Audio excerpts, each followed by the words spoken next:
Hello students, आज हम 14वां chapter उसमें प्रश्नावली 14.2। पिछले वीडियो में हमने 14.1 यानी कि माध्य के बारे में जो भी एग्जाम्पल थे वो सभी हमने काउंटिंग कर लिए है और माध्य की विधि वहाँ पे ख़त्म हो गई है। अब हमें दूसरी विधि जो आ रही यानी कि बहुलक, तो बहुलक के बारे में हम प्रश्नावली 14.2 में देखने वाले हैं। ठीक है, लेकिन उससे पहले आपको जैसे माध्य ढूंढने में फॉर्मूला का यूज़ हुआ था, ठीक वैसे ही आपको बहुलक अगर ढूंढना है तो उसके लिए भी फॉर्मूला की ज़रूरत पड़ेगी। ठीक है, इसमें फ़ायदा आपको ये है कि जैसे माध्य में हम कोष्टक पूरा खींचते थे उस प्रकार से कोष्टक यहाँ पे खींचना नहीं है, सिर्फ फॉर्मूला याद रखना है और डायरेक्ट फॉर्मूला की मदद से ही आपको आंसर मिल सकता है। ठीक है, तो फॉर्मूला यहाँ पे मैं आपको दिखा रहा हूँ कि यहाँ पे लिखा है बहुलक। बहुलक को z से दिखाया जाता है। ठीक है, फिर दिया है L plus F1 minus F0 बट्टे में 2F1 minus F0 minus F2 गुणा H। चलो अब हम ये देख लेते हैं कि भाई ये L है, F0 है, F1 है, F2 है, H है, वो सब क्या है। ठीक है, तो पहले तो L कहाँ से आपको मिलेगा कि भाई बहुलक वर्ग यानी कि जिसकी बारंबारता F सबसे ज़्यादा हो। फॉर एग्जाम्पल यहाँ पे अधिकतम बारंबारता कितनी है 23, तो 23 का एग्जैक्ट सामने वर्ग अंतराल है 35 और 45। तो 35 और 45 में निम्न वर्ग सीमा कौन सी है 35, तो L मिल गया आपका 35।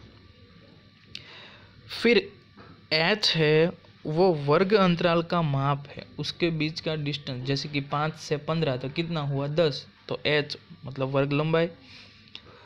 अब F0, F1 और F2, तो F1 है ना वो बहुलक वर्ग की बारंबारता। फॉर एग्जांपल 23 है तो वो F1 होगा। फिर उससे पीछे जैसे कि 21 तो वो होगा F0, वो बहुलक वर्ग से ठीक पहले वर्ग की बारंबारता। और F2 है वो बहुलक वर्ग के ठीक बाद में आने वाले वर्ग की बारंबारता है। ओके, सिर्फ आपको L, H, F0, F1 और F2 ये सभी आपको अगर एक बार मिल गया तो आपको डायरेक्ट फॉर्मूला ही डालना पड़ेगा और उसकी मदद से आप आंसर ला सकते हो। ठीक है, चलो एग्जाम्पल देखते हैं तो उसमें ज़्यादा आपको समझ में आएगा। तो यहाँ पे देख सकते हो आप कि भाई निम्नलिखित सारणी किसी अस्पताल में एक विशेष वर्ष में भर्ती हुई रोगियों की आयु को दर्शाती है। रोगियों मतलब कोई बीमारी हो ऐसा, जिसकी 5 से लेके 15 वर्ष की आयु है, ऐसे 6 रोगियों हैं। 15 से 25 साल तक के बीमार लोग हैं, ऐसे कितने हैं 11। 25 से लेके 35 उम्र है, ऐसे 21। तो ऐसे सभी में दिया है।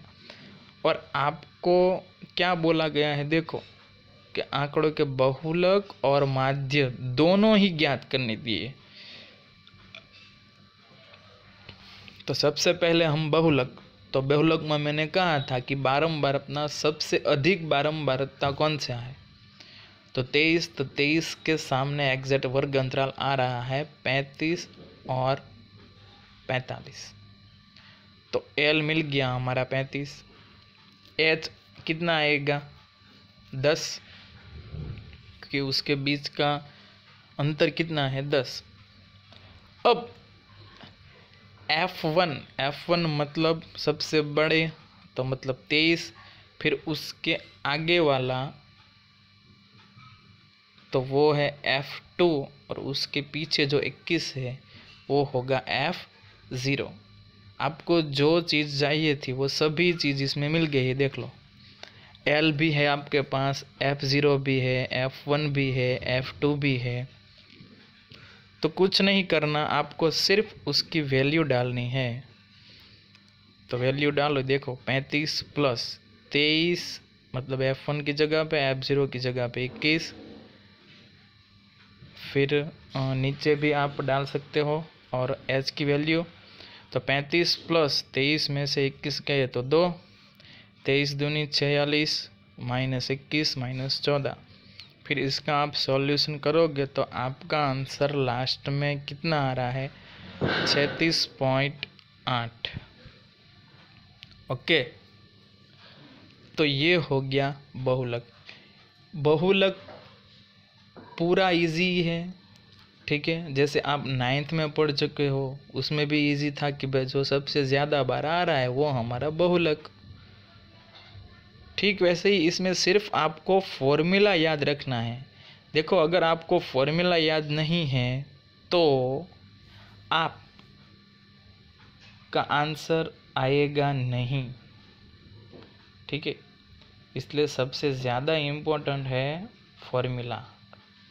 अगर फॉर्मूला आपको आता है तो ये पूरा एग्जाम्पल आपके लिए इजी हो जाएगा, ठीक है।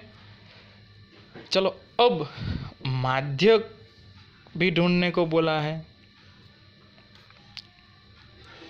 देखो, वर्ग अंतराल तो है ही हमारे पास, 5 से 15, 15 से 25, 25 से 35। बारंबारता FI वो भी है 6, 11, 21, 23, 14, 5। मध्य बिंदु ढूंढना है XI। तो 15 और 5 20, 20 बटे में 2 यानी कि 10। फिर 20, 30, 40, 50, 60 वो तो कंटिन्यू आती ही है। फिर यहाँ पे देखो उसने कौन सी विधि की, प्रत्यक्ष विधि की। FI इंटू XI दोनों का गुणा करना है। तो 60, 220, 630, इन सभी का आप योग करोगे तो कितना आंसर आ रहा है, देखो 2830। फिर 2830 के बट्टे में आप 80 डाल दोगे तो आपका आंसर आएगा 35.37 वर्ष। ओके, तो आपको ये मिल गया माध्य, ठीक है। चलो, अब आगे दूसरा।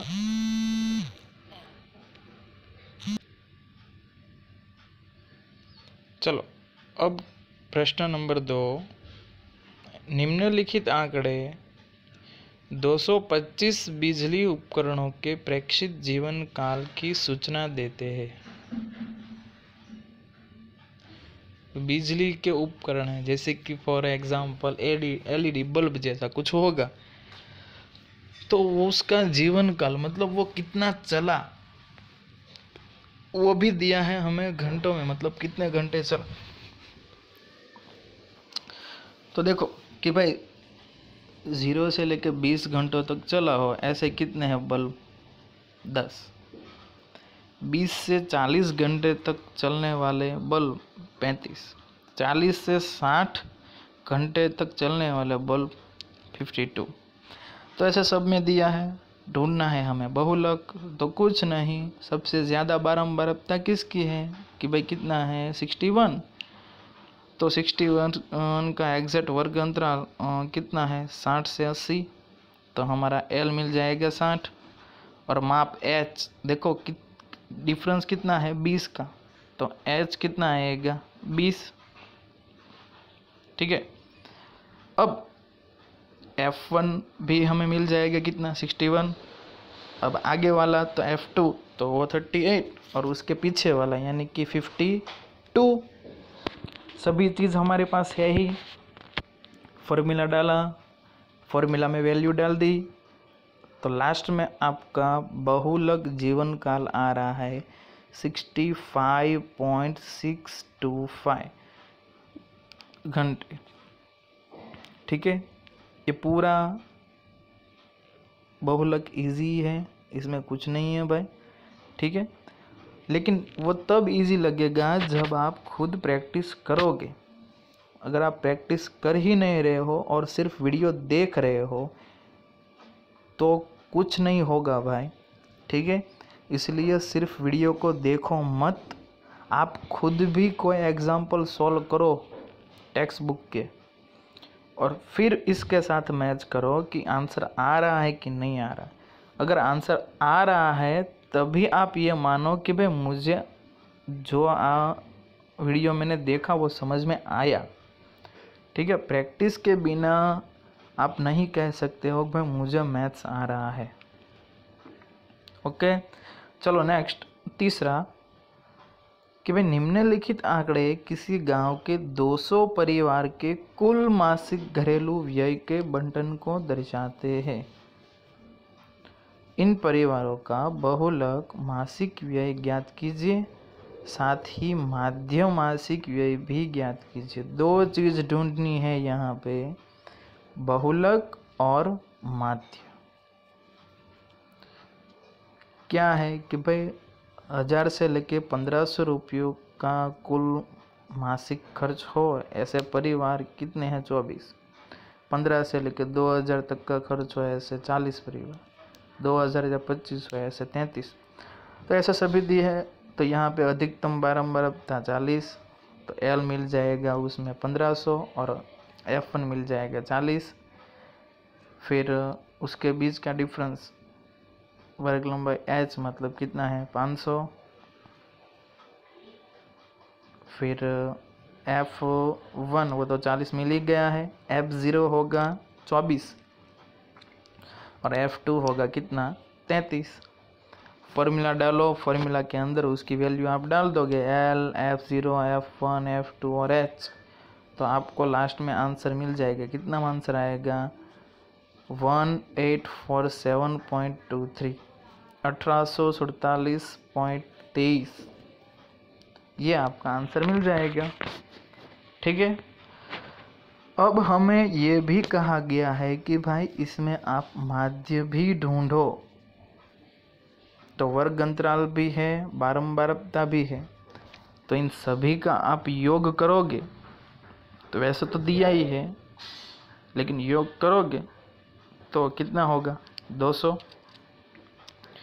अब आपको ढूंढना है मध्य बिंदु, तो 1000 और 1500 उसका आप आधा करोगे तो कितना होगा 1250। ठीक वैसे ही 1500 और 2000 उसका योग करके आधा करोगे तो कितना 1750। तो इन दोनों में डिफरेंस कितना है देखो 500 का। तो अब आगे आप 500 500 500 बढ़ाते जाओ तो आपको पूरा ये मिल जाएगा मध्य बिंदु। और फिर यहाँ पे आप कोई भी विधि जैसे कि प्रत्यक्ष विधि, कल्पित माध्य की विधि, कोई भी चीज़ हो आप वो यूज़ कर सकते हो, लेकिन यहाँ पे उसने प्रत्यक्ष विधि का यूज़ किया है इसलिए डायरेक्ट Fi इंटू एक्स है।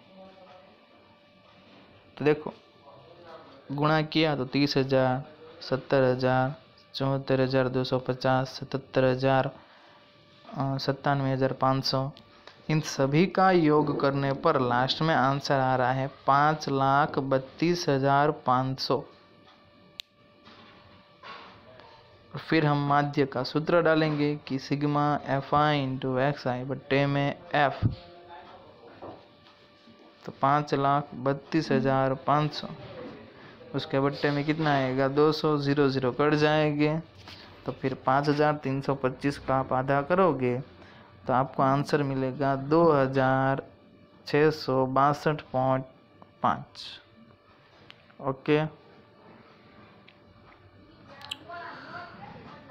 तो ये हो गया हमारा माध्य। अब क्वेश्चन नंबर 4 कि भाई निम्नलिखित बंटन भारत के उच्चतर माध्यमिक स्कूलों में राज्यों के अनुसार शिक्षक विद्यार्थी अनुपात को दर्शाता है।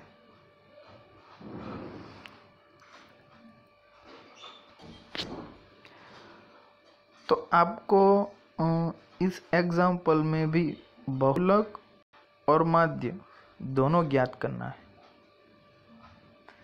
दिया क्या है कि 15 से 20 विद्यार्थी हो तब एक शिक्षक, और ऐसे कितने क्षेत्र है? 3। 20 से 25 स्टूडेंट हो एक शिक्षक के पास, ऐसे क्षेत्र 8, जिसके पास 25 से 30 हो उसके पास 9, ऐसे लेकर लास्ट में देखो 50 से 55 तक विद्यार्थी हो और एक ही शिक्षक हो, ऐसे 2 ही। तो इसमें भी आपको बहुलक और माध्य दोनों ज्ञात करना है। तो बहुलक तो आपको पता ही, आप खुद एक बार सोचो, सबसे ज़्यादा क्या है इसमें? 10, तो L हो जाएगा कितना? 30। F1 होगा 10, F0 होगा 9 और F2 होगा 3। फिर उसका वर्गमाप H वो कितना होगा? 5, क्योंकि 15 से लेके 20, 20 से लेके 25, 25 से लेके 30, ऐसे। ओके, फिर हमारा जो फॉर्मूला है वो डाल देना है कि भाई L plus F1 minus F0 बट्टे में 2F1 minus F0 minus F2 गुणा H।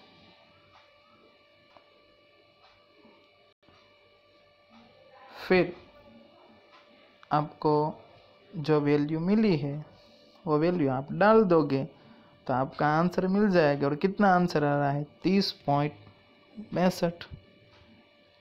माध्य भी आपको बोला है ढूंढने के लिए, तो माध्य में भी वर्ग अंतराल, बारंबारता, मध्य बिंदु सेम प्रोसेस है सब में। सिर्फ आपको ध्यान वहाँ पे रखना है कि भाई जहाँ पे पॉइंट आ रहा हो, क्योंकि पॉइंट में गुणा करने में, योग और माइनस करने में बहुत ही गलतियाँ करते हो आप। इसलिए पॉइंट वाले जब भी आए या तो माइनस वाले भी, तो आप चिन्ह में और आंकड़ों में ज़्यादा आपको ध्यान देने की ज़रूरत है। ओके, तो गुणा करने पर देखो, अगर पॉइंट में आंसर आ रहा है तो ऐसा ज़रूरी नहीं है कि आप प्रत्यक्ष विधि का ही उपयोग करो। आपको अगर कल्पित माध्य की विधि से आपको इजी लगता है और वो आपको अच्छे से आती है तो वो भी विधि का यूज़ आप कर सकते हो। ठीक है, तो माध्य ढूंढने पर वो भी कितना मिल रहा है?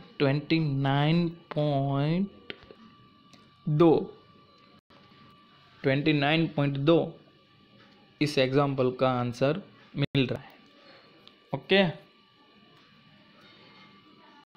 चलो अब आगे नंबर 5। दिया हुआ बटन विश्व के कुछ श्रेष्ठतम बल्लेबाजों द्वारा एक दिवसीय अंतरराष्ट्रीय क्रिकेट मैचों में बनाए गए रनों को दर्शाता है। तो इन आंकड़ों का बहुलक ज्ञात करना है। तो भाई जिसने 3000 से लेके 4000 तक रन बनाए, ऐसे बल्लेबाज कितने? 4 से लेके 5000, तो 18, 5000 से 6000, 9, ऐसा सभी यहाँ पे बनाए गए रन और उसके सामने बल्लेबाजों की संख्या यानी कि बारंबारता दी गई है। बहुलक ढूंढना है तो सबसे अधिक बारंबारता क्या दिख रही है आपको? इजी है, 18। तो 18 हो जाएगा हमारा F1।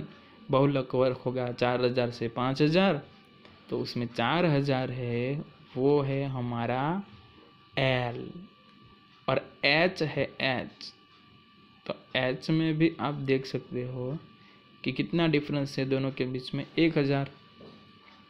F1 तो मिल गया, F0 कितना आएगा 4। देखो यहाँ पे मिस्टेक है, F1 4 लिखा है, लेकिन वहाँ पे आएगा F0 और F2 कितना आएगा 9। सभी वैल्यू आपके पास है ही ऑलरेडी, तो कुछ नहीं, आप फॉर्मूला में सिर्फ उसकी वैल्यू डाल दो।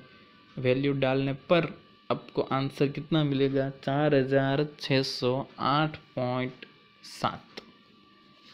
ओके, चलो अब आगे इस प्रश्नावली का आखिरी एग्जाम्पल कि भाई एक विद्यार्थी ने एक सड़क के किसी स्थान से होकर जाती हुई कारों की संख्याएं नोट की।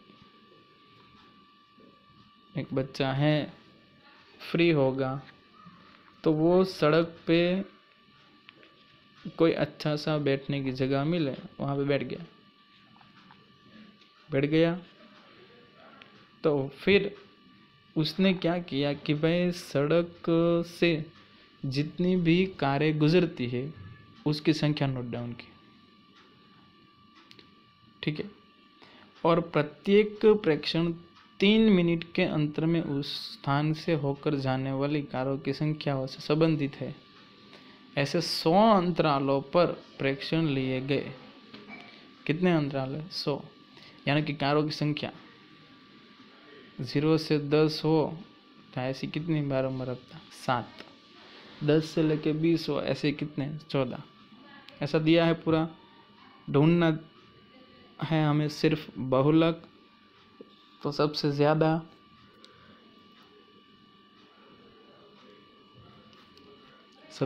बारंबारता कितनी दिख रही है? 20।